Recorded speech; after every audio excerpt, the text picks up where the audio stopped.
Hello, David here with MarineMax Lake Hopatcong. Just in a 2026 Sea Ray 21 SPX. Sea Ray blue with the white highlight, bimini top, steel dual axle trailer, white bottom, perfect lake boat. 250 horsepower and a V6 engine, nice swim platform, sun pad, a lot of other features on the boat. Let's get up on deck and take a look. Now behind the camera, we moved up on the swim platform.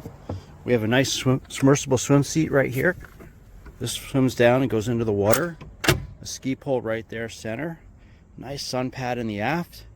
Battery switch, dual battery switches underneath that port. As I mentioned, Sea Ray, classic styling. A tan interior with a blue outboard, blue outcall. This is an absolutely gorgeous boat loaded with options. Plenty of storage, sound system.